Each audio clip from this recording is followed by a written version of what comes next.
Welcome back to r/JustNoHOA, where people share stories about their crazy homeowner associations that make us feel better about not living in an HOA. And in case you are new around here, please don't forget to subscribe to the channel to join our awesome community. Without any further ado, let's dive right into the stories. And the first one is titled, They Can Be Defeated. Just thought I would share this story with all of you, maybe it will give some of you hope. I bought a townhouse in a then small town called Roundstock, Texas back in 2007. Now, for a little background context, I was born and raised in the central Texas Hill County, and throughout my entire childhood there had never been any HOAs. Some of the rich neighborhoods had neighborhood associations, which are far different than an HOA. And by the way guys, Texas would be the last place where I would expect HOAs. Anyway, I went off to join the military in 2001, and when I came back 2006, HOAs were everywhere. Even the neighborhood where I grew up now had an HOA.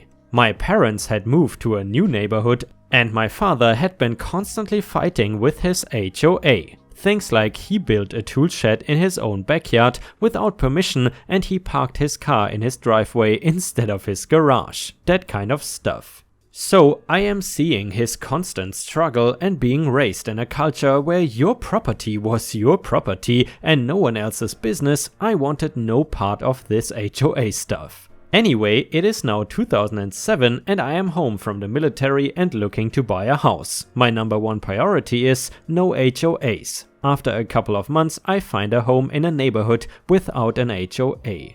It surprised me because it was a fairly new neighborhood and it was also a relatively small neighborhood. It definitely looked like it would have an HOA, but it didn't. I move in, love the place and proceed to go about my life. One day I am talking to my neighbor about HOAs. I mention how one of the main reasons I bought that house was because it had no HOA. My neighbor, who just so happened to be one of the first people to move to the neighborhood, tells me, "Oh yeah, we had one of those when they first started building this place." I was surprised and asked him what happened to it. Here is the good part finally. He says, "Well, back when there were still only about 20 or so homes built, there were two people who lived in the neighborhood that ran the HOA. Well, they were just awful people and they were constantly harassing the other neighbors about grass being too high and trash cans being visible and stuff like that." So some of the other neighbors and I looked up the HOA bylaws and realized we could hold an election to replace the HOA council, and that is what we did. I became president of the HOA and a couple other neighbors were council members. Once we were in charge, we just voted to dissolve the HOA, so now we don't have one. And the next one is titled, Board President Decided he did not like a certain truck and wanted the owner fined. I do some accounting work for an HOA management corporation on the side. There is an HOA board president who wanted an association member's tenant fined for a truck. He said it violated the CC&Rs as it was a commercial truck because it had a ladder rack. The maintenance manager disagreed with the president but couldn't quite think of an articulate way of expressing it, so he asked me to help him out. I reviewed the CC&Rs and they didn't define the term, so I checked the state legal definition. The definition was narrow enough that even if the tenant used it for business purposes, it still did not meet the commercial vehicle definition. I let the president know that it did not meet the criteria. He said that did not matter because it was unsightly, shifted goalposts, and that I needed to fine the member. I knew full well these criteria did not actually matter to him and that he was simply being vindictive at this point. My response was, "Well, give me the exact definition you are using for unsightly and I will fine any owners whose vehicles meet it." At that point he knew I had him, as his good friend and fellow board member had a total beater. We are talking about a mobile rust pile here. The truck he was complaining about was a Rolls-Royce by comparison. He knew that he couldn't give criteria that would exclude his friend. So, did he give up? Nope. He simply decreed that we fine the person and that his word is final and the matter is not to be discussed any further. At this point he had stopped CCing the board, so what did I do? Well, I CC'd the entire board to my response along with the email chain up to that point. It was simply HOA president. Committing such an action would expose their HOA to unnecessary legal and financial risk. You, the board, and I have a fiduciary responsibility to the HOA members to not expose the organization to such risks.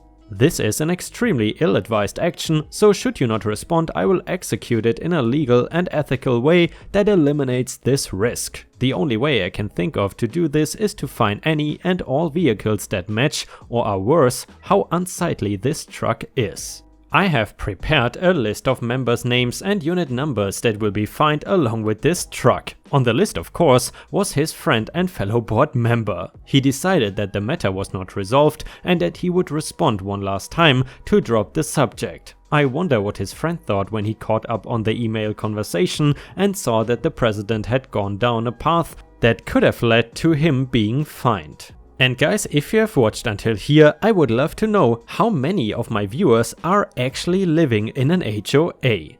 If you do live in one, please let us know in the comments and also let us know whether you are happy with it or not. In addition, I would really appreciate it if you could take 2 seconds to like the video, because it would help my channel tremendously and make me very happy. Thank you so much in advance, and now let's move on to the next story. And the next one is the title story, and it is titled HOA got every single homeowner's car towed. They were doing some useless crap like replacing asphalt with bricks, which was loud and took weeks and probably will cost a lot to repair. So they told us we could move our cars to the small plaza next to our homes. They assured us we had permission. Every car parked there got towed, and they had no choice but to pay roughly $300 for every car towed. After that, my mom joined the HOA using this against them, and they did not bother us again. The stores on the plaza were alright, they even gave us parking permits for the week. The HOA lost a F-ton of money, and the plaza loses customer parking space for a week or so. I lost a day worth of convenience. The only winners are the towing company. And the next one is titled HOA Karen and my buddy Satellite. J is my buddy, L another friend who happens to be a lawyer, HOA K, HOA Karen, and me is me. So, a few years back, Jay and his wife were looking at houses. Well, his wife fell in love with this one that happened to be in an HOA neighborhood. I warned him against it, but Jay said it will be alright, and they bought it. Jay decided to use one of those POTS things to move all their stuff. The thing was in their driveway for 2 days when the HOA Karen appeared. She got this crap-eating grin on her face like she just won a prize. She pulled out this little pink pad and wrote them a fine for the pot being unsightly or some nonsense. Well, I happened to be helping them move in and asked, "He's been here less than a week and you are fining him already? Doesn't he get a warning or something?" She gave me a nasty look, took the fine slip back and wrote "warning" on it, and told Jay that the pot had better be gone by the next day or he would be fined for every day it was there. Well, the pot could not be picked up until the following Monday, so Jay winds up paying a hefty fine after being there less than a week. I admit to telling Jay, "I told you so." So the following week, the satellite company was installing Jay's satellite on his roof when the HOA Karen reappeared again. She tells him that all satellites must be installed in the backyard due to them being unsightly. So Jay has the installer take down the satellite and install it on their back deck. Let me tell you, that was some bad reception from back there with all the trees blocking it. Well, Jay tells me about it and I'm thinking they cannot do that because of federal laws and such. I give my buddy L, lawyer, a call and L says, "Nope. The FCC has pretty strict laws regarding satellites and they cannot do a damn thing about it. He can install it anywhere he damn pleases and there ain't anything they can say." Now I know L is more gung-ho than I am about people's property being their own business and everyone else can just F off, so I ask L if he would help Jay out and he agrees and we all decide to get together for dinner. At dinner, Jay mentions that the satellite installer told him that he would get better reception if they could put it up on a post in the front yard. Jay would not agree to it because he knew HOA Karen would say something, so he initially had the guy install it on his roof. Now that he has learned HOA Karen cannot do anything about it, Jay says he's going to get them to move it onto a post. Elle and I decide we cannot wait to see this, so we have Jay let us know when the installer is going to be there, and we decide to make it a barbecue with all our families. Hell, we even gave the installer a burger. The day arrives and we are all having a good time, and the installer shows up. He asks where Jay wants the satellite moved to, and I kid you not, Jay drags out this 12-foot 6x6 pole barn post painted safety cone orange from his garage, plants it straight into a hole he's already dug in the center of his front yard, points at the top of it and says, "Right effin' there." I just about spit beer everywhere. Well, of course, a little while later, HOA Karen shows up with her little pet, just scribbling as fast as she can while walking at the same time. She starts screaming at the installer, who is enjoying a burger at this point, at Jay, at me, basically anyone within sight of her. Elle lets her have her tantrum, takes the fine she had written, Jay rips it in half and says as calm as you please something like, "Ma'am, the FCC is in charge of satellites, not you or your HOA. Federal law supersedes any HOA rule you can make up, so you cannot do anything about Jay's satellite. Furthermore, I am Jay's lawyer, and if you continue to harass him or his family, I will sue your HOA into oblivion." She stomped off in a huff and we all had a good laugh. She is still writing Jay fines for petty stuff, but he just gives them to Elle, who sends her notice that the fines won't be paid. Elle has pretty much become an expert on the HOA rules and found out that their fines are not enforceable because of some loophole they wrote in when the HOA was created. Hell, Jay's wife even made up flyers and put them in all his neighbors' mailboxes so they know they don't have to take the HOA Karen's crap. The best part of it all is that we still get together for barbecues every now and then, well, we did before the virus, and Jay still has that orange pole barn post holding up the satellite in his yard. He even keeps it freshly painted, so it stays looking nice for the HOA. I gotta say guys, this was absolutely perfect textbook HOA revenge. And I suppose it can really come in handy to have a lawyer friend if you move into an HOA neighborhood and you are not willing to comply with the crazy rules. And the next one is titled The Most Insane HOA. Let me set the scene for you a little before I get into the actual transgressions that I need to complain about. This is going to be a rant because I just need to tell some people about this. I live in a pretty nice middle-class neighborhood, basically right outside of a large city in the western United States. It's a newer neighborhood in the grand scheme of things, and more houses are only just being built, evidenced by an unfinished cul-de-sac down the street from me. There is a big lake that sits in the middle of the whole thing where recreational activities occur. A small shop-and-go store and a bar. Those are the only three things that I would guess separate us from just being a poorly residential area. Now, we obviously have an HOA, or I would not be here to complain. Said HOA is mandatory to join, and I was happy to do so as there are no regular monthly fees, which is something I had never experienced before. I thought that was a little strange, but soon found out why they have set it up that way. The head of our HOA is an absolutely psycho person. If he dealt massive quantities of drugs and had murdered multiple people, I would not be surprised in the slightest. If you simply have your trash out in a slightly askew manner, he will fine you $10. I'm not joking, it is the most petty crap I've ever experienced. I have received multiple $10 fines for supposed rule violations. He is the type of person that drives a gigantic lifted truck because he is obviously compensating for something. He open carries firearms, he wears flip-flops literally everywhere he goes, even in the winter. He once tried to pull over an actual police officer and detain them for supposed speeding. Him and the rest of his HOA buddies, who are all friends due to having a kid around the same age, all hang out in the aforementioned bar literally every single night like they are some sort of biker club and not a discount neighborhood watch. One day I had the audacity to question their fining methods at bi-monthly neighborhood meeting, and I was met with accusations that I must be a Russian because this is how we do things here. I'm living surrounded by insane people. This is not normal behavior, correct? Am I not going insane? F the HOA. And guys, obviously, since we are basically HOA experts, we can say this is actually pretty normal in the grand scheme of things in regards to HOAs. And the last one is titled, Today I screwed up by being a loudmouth around the neighborhood HOA snitch.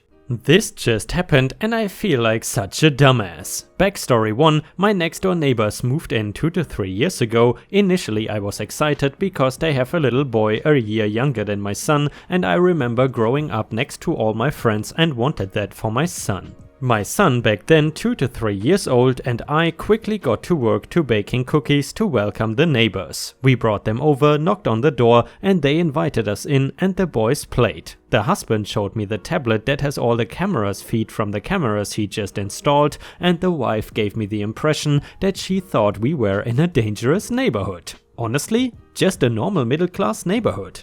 But whatever, let her be a worrywart. I thought they were nice. Slowly they began to do things that annoyed the rest of us neighbors. We live in an HOA neighborhood and they began changing their yard drastically without written consent from any of us. First they made their driveway wider, which was fine. But then they built a literal wall in between them and the neighbors to their other side. We made jokes that they must be Trump supporters because those neighbors are more obviously Latino than us, but they were still acting nice towards me. One night the wife told me to bring them baked goods whenever I made them, since I bake often and tend to give the majority of it to my neighbor, so I asked her. I baked a chocolate cake with the hazelnut frosting and brought them some slices. Just a really quick drop off really. 2 days later there was a fence 10 feet high blocking their door off 10 feet away. If they just told me to not bother bringing them baked goods, I wouldn't give them baked goods that I put a lot of work into. All of this without asking any of us. At the same time, all of us have gotten letters from the association for minor things. Brought a trailer a couple of days before a trip to start packing. HOA letter. Car parked on driveway for too long. HOA letter.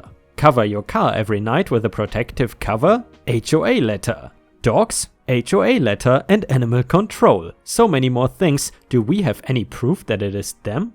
No, but are they the only new neighbors we have had? Yes. Their son wants so badly to play with my son too. There have been times he has run into our house and his mom does not even realize that he is gone. My neighbors have chased this kid down the street and the mom wandering out of her house when they have already caught him and are bringing him back. I feel so bad for him because it is not his fault his parents are a-holes. So I accidentally got her number because her dog was loose and I texted the number not knowing it was hers. I had to give him to the local animal hospital because I was waiting for over an hour for any communication and I could not keep him because my dog does not like chihuahuas.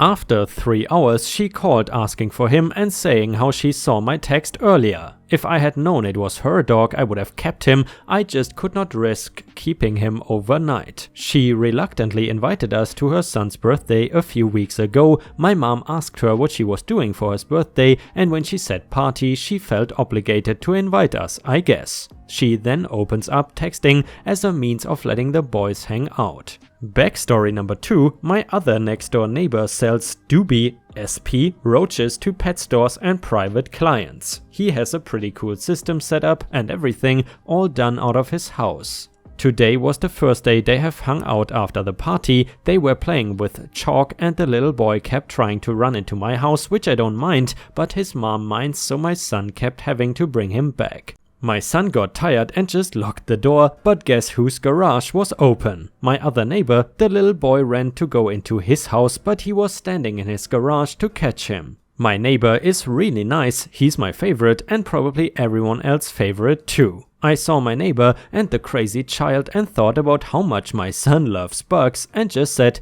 "Hey Timmy, wanna see a cockroach?" Behind me the mom caught up and was like, "What?"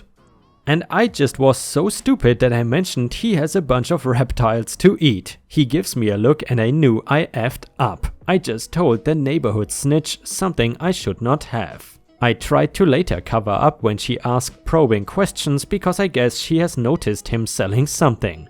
And I told her it was only to like a couple of friends since the stores are so expensive and that he moved them out somewhere else to get them out of their house. But I fear the damage is done. Any ideas on how to distract them from contacting the HOA? People always give me ideas, but of course they got their cameras. Anyways, that is how I effed up maybe an hour ago. And guys, unfortunately we have already reached the end of the video. I hope you enjoyed today's stories, and if you haven't already, please also go to patreon.com/ripeyoutube, where I upload exclusive Reddit videos starting at just $3 a month. This is a great way to support me in case you are interested, and the chance for me to become independent from YouTube revenue. Thank you so much for watching. Please don't forget to subscribe and like the video, and I hope to see you again tomorrow.